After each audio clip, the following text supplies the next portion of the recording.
bitta narsani bilib olinglar-da, variantda mana intuitiv ball qo'yilgan paytda test savollarining soni rol o'ynaydi.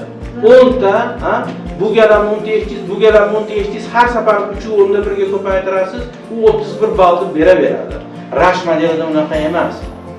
Rush modelida masalan bu imtihonga kirdingiz, qiyin variantni yechdingiz va 34 ta savolga javob berdingiz, to'g'rimi? Siz bu yerda A daraja ham olishingiz mumkin agar variantingiz juda qiyin bo'lsa.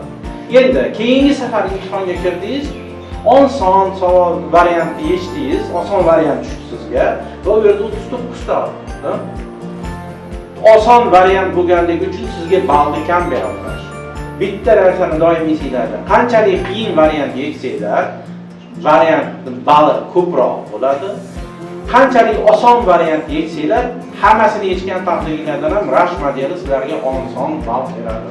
Chunki sizning qobiliyat darajangizni Rush o'sha o'lchab oladi. Sizning qobiliyat darajangiz oshganini sezadi. Mana birinchi imtihonda 60-61 olyapsiz, yozmishingiz почти bir xil, to'g'rimi? Demak, o'sha har ikkala imtihonda Rush modeli sizning qobiliyat darajangizga mos bo'lgan ballni beryapti.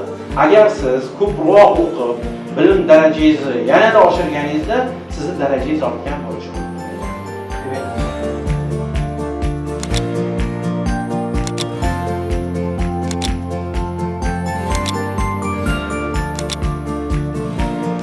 Komilki, siz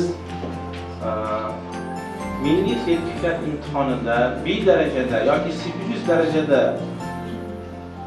daraja olgan bo'lsangizda, yozgi imtihonda o'ynab kulib undan yuqori natija ko'rsatasiz.